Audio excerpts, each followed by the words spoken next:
अमरावती हत्याकांड में इरफान शेख समेत 7 आरोपियों को 8 जुलाई तक ट्रांजिट रिमांड में भेजा।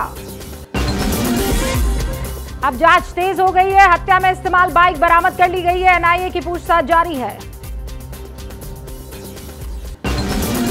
नूपुर शर्मा का समर्थन करने वालों को धमकी। एबीपी न्यूज के पास धमकी वाला कॉल का ऑडियो है, लेकिन ऑडियो की पुष्टि नहीं करता एबीपी न्यूज।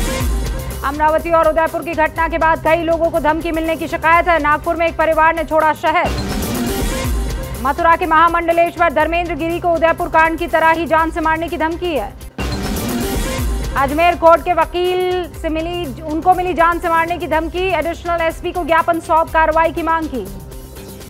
अमरावती के दवा कारोबारी उमेश गोले को दी गई श्रद्धांजलि। 21 जून को गला रेतकर हत्या कर दी गई थी। मास्टरमाइंड के घर पहुंचा एबीपी न्यूज। स्थानीय लोगों ने हिंसक होने की बात कही। उमेश हत्याकांड पर मुख्यमंत्री एकनाथ शिंदे का बयान। कहा, सभी आरोपी गिरफ्तार होंगे, फिर नहीं होने देंगे ऐसी कोई घटना। सांसद नवनीत राणा ने कमिश्नर आरती सिंह पर सही से जांच नहीं करने का आरोप लगाया। कहा, सरकार के दबाव में की जांच।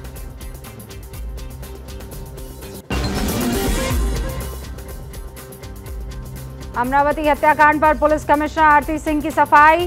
कहा, शुरू से ही केस को गंभीरता से लिया गया है। बीजेपी नेता राम कदम का बयान। कहा, अमरावती केस दबाने की कोशिश हुई है, लेकिन राज्य में अब दूसरी सरकार है।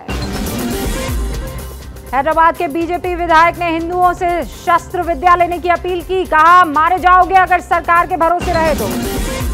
बीजेपी विधायक ने दावत इस्लामी को बताया आतंकी संगठन। उदयपुर में आया था दावत इस्लामी का नाम। महबूबा मुफ्ती का बीजेपी पर बड़ा आरोप। कहा, उदयपुर हत्याकांड के आरोपी रियाज से बीजेपी के संबंध। इस हत्याकांड को लेकर हाई लेवल बैठक हुई। एनआईए डीजी दिनकर गुप्ता ने शाह से मुलाकात की। उदयपुर में कन्हैयालाल के परिवार से मिले केंद्रीय मंत्री गजेंद्र सिंह शेखावत। हरियाणा के पलवल में सोशल मीडिया पर युवक को मिली धमकी। शिकायत के बाद आरोपी गिरफ्तार कर लिया गया। कन्हैयालाल हत्याकांड के विरोध में दिल्ली यूनिवर्सिटी में एबीवीपी के छात्रों ने निकाला मार्च। उदयपुर और अमरावती घटना के बाद पुलिस ने सख्ती बढ़ा दी है। प्रदर्शन को ध्यान में रखते हुए सुरक्षा के कड़े इंतजाम किए गए हैं। इस हत्याकांड के विरोध में बूंदी बंद रहा। फांसी की सजा और सीबीआई जांच की मांग की जा रही है। राजस्थान के सीकर में हिंदू संगठनों ने हत्या के विरोध में मौन जुलूस निकाला। मूसेवाला केस में शूटर्स का वीडियो अब सामने आया है। हत्या के बाद गाड़ी में घूमते हुए पाए गए हत्यारे। इस वीडियो में शूटर अंकित, प्रियव्रत, सचिन के होने का दावा है। कार के अंदर हथियारों के साथ नाचते हुए दिख रहे हैं। मूसेवाला की हत्या में शामिल शूटर अंकित सिरसा और सचिन 5 दिन की पुलिस रिमांड पर। पुलिस ने पटियाला हाउस कोर्ट में 7 दिन की मांग रखी थी। सिद्धू मूसेवाला मर्डर केस में पुलिस को कामयाबी मिली। गोली मारने वालों में से एक शूटर अंकित सिरसा को दिल्ली से गिरफ्तार कर लिया गया है। वारदात के बाद से 6 अलग अलग राज्यों में घूम रहे थे ये दोनों आरोपी। हत्या में इस्तेमाल हथियारों की तलाश अब जारी है। सिद्धू मूसेवाला पर चुनाव के दौरान 8 बार हमले की कोशिश हुई थी। मूसेवाला के पिता ने ये जानकारी दी। फ्लोर टेस्ट में पास हुई एकनाथ शिंदे की नई सरकार। पक्ष में डाले गए 164 वोट। बहुमत परीक्षण में फेल हो गई महाआघाड़ी। शिंदे सरकार के खिलाफ सिर्फ 99 वोट पड़े। वोटिंग में शामिल नहीं हुए महाआघाड़ी के 8 विधायक। सदन में पहुंचने में देरी हो गई। उद्धव खेमे के एक और बागी सामने आए। आज वोटिंग में विधायक संतोष बांगर ने शिंदे सरकार के समर्थन में वोट किया। फ्लोर टेस्ट के बाद फडणवीस ने दोहराया अपने वापस आने का वादा। कहा, महाराष्ट्र में ईडी सरकार यानी एकनाथ और देवेंद्र सरकार। शिवसेना विधायक दल के दफ्तर को फिर से खोला गया। कल उद्धव गुट के कहने पर दफ्तर किया गया था सील। उद्धव गुट को नहीं मिली सुप्रीम कोर्ट से राहत। 11 जुलाई को होगी सुनवाई। पवार ने महाराष्ट्र में मध्यावधि चुनाव की संभावना जताई। अपने विधायकों से कहा, ज्यादा दिन तक नहीं चलेगी शिंदे की सरकार। मध्यावधि चुनाव पर बोले आदित्य ठाकरे, मध्यावधि चुनाव के लिए हम हमेशा तैयार। पवार की बात से सहमत राउत। कहा, अगर बीजेपी को सरकार चलाने का यकीन होता तो उनका सीएम होता।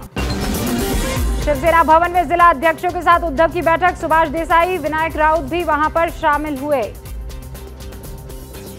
मिशन दक्षिण पर पीएम मोदी। आंध्र प्रदेश के भीमाराव में स्वतंत्रता सेनानी अल्लूरी सीताराम राजू की 30 फीट कांस्य प्रतिमा का अनावरण किया। बीजेपी के मिशन दक्षिण का चेहरा होंगे मेगा स्टार चिरंजीवी पीएम के साथ मंच साझा करने के लिए पहुंचे थे स्पेशल विमान से चिरंजीवी। भीमावरम में आदिवासी समुदाय ने किया पीएम मोदी का भव्य स्वागत। पीएम के आंध्र प्रदेश दौरे के खिलाफ विजयवाड़ा में कांग्रेस ने किया विरोध प्रदर्शन, पुलिस हिरासत में कई कार्यकर्ता। आंध्र प्रदेश के बाद गुजरात में पीएम मोदी ने किया डिजिटल इंडिया वीक 2022 का उद्घाटन। पीएम योगी ने 100 दिन के काम का ब्यौरा दिया, कहा 1 ट्रिलियन की अर्थव्यवस्था पर पहुंचना हमारा लक्ष्य है। यूपी में योगी सरकार के 100 दिन पूरे हुए, लखनऊ में हुआ रंगारंग कार्यक्रम। दिल्ली विधानसभा का 2 दिवसीय सत्र शुरू, विधायकों के वेतन वृद्धि का बिल पास हो गया है। सीएम केजरीवाल ने अहमदाबाद में फ्री बिजली का ऐलान किया, कहा गुजरात में राजनीति बदले तो यहां भी बिजली फ्री हो सकती है। भगवंत मान कैबिनेट का विस्तार हुआ, अमन अरोड़ा और डॉक्टर निज्जर बने मंत्री। दिल्ली में कांग्रेस महिला कार्यकर्ताओं का विरोध प्रदर्शन, वित्त मंत्री के घर के बाहर महंगाई के खिलाफ किया प्रदर्शन। ज्ञानवापी केस पर 12 जुलाई को सुनवाई, आ सकता है बड़ा फैसला। कानपुर के बाबा बिरयानी के 5 दुकानों का लाइसेंस रद्द हो गया है। दंगे के मास्टरमाइंड हयात जफर से कनेक्शन था इस जगह का। राम रहीम की पहचान वाली अर्जी को पंजाब हरियाणा हाईकोर्ट ने खारिज किया, कोर्ट ने याचिका को बताया ओछा। 1 दिवसीय रांची दौरे पर राष्ट्रपति पद की उम्मीदवार द्रौपदी मुर्मू, बीजेपी नेताओं ने पारंपरिक तरीके से किया स्वागत।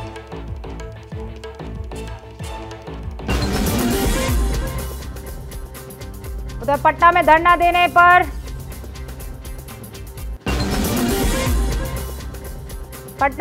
देने पर पप्पू यादव को पुलिस ने लाठीचार्ज कर खदेड़ा, केस दर्ज, कई गिरफ्तार। निकाय चुनाव के प्रचार में कांग्रेस से झोंकी ताकत, कमलनाथ ने किया भोपाल में रोड शो। इंदौर में सीएम शिवराज ने निकाय चुनाव के प्रत्याशियों के लिए रोड शो किया। एमपी के सागर में उपचुनाव को लेकर बीजेपी ने बाइक रैली का आयोजन भी किया, बगैर हेलमेट के नजर आए सभी कार्यकर्ता। एमपी के निवाड़ी में निकाय चुनाव में मिठाई के डब्बे में नोट मिले, प्रत्याशी विनोद प्रजापति पर आरोप है। डॉक्यूमेंट्री काली के खिलाफ गौ महासभा ने दिल्ली पुलिस और एमएचए को भेजी शिकायत, हिंदू भावनाओं को आहत करने का आरोप है। वीएचपी ने सख्त कार्रवाई के साथ डॉक्यूमेंट्री काली को बैन करने की मांग भी की है। पटना के पारस अस्पताल में एडमिट लालू प्रसाद यादव, कल कंधे में फ्रैक्चर हो गया था। जम्मू कश्मीर के सांबा में ड्रोन मिलने के बाद सेना ने सर्च ऑपरेशन शुरू कर दिया है। 92 साल की उम्र में मशहूर निदेशक तरुण मजूमदार का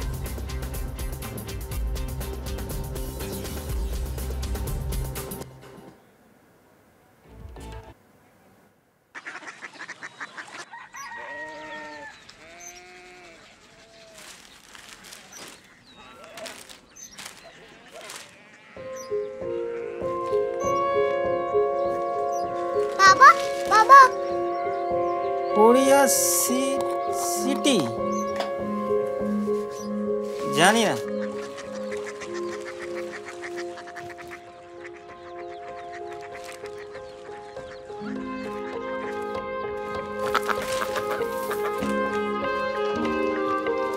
कोरिया सिटी? हाँ।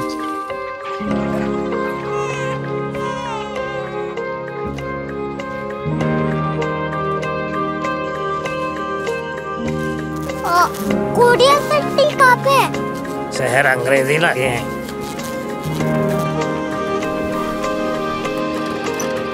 Korea city.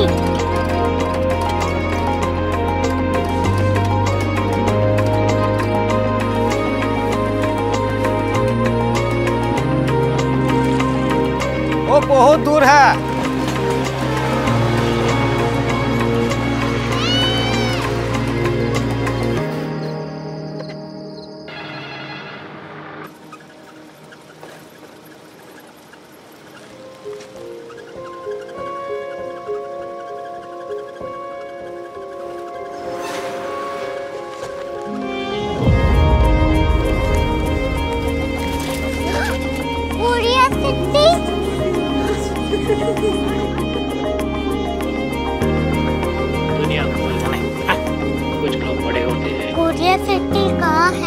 ऑफिसर साहब को पता होगा। हो, ये छोटा वाला ग्लोब लगता है। और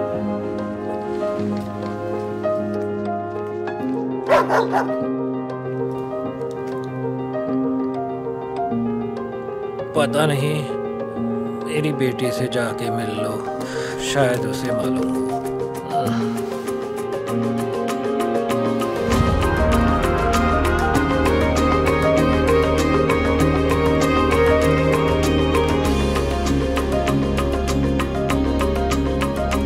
हाय, बाबा ने भेजा है। Come here. Korea city. Korea city नहीं, क्यूरियोसिटी। वो क्या? That's what brought you here? जो तुम्हें यहाँ तक ले आया। क्यूरियोसिटी।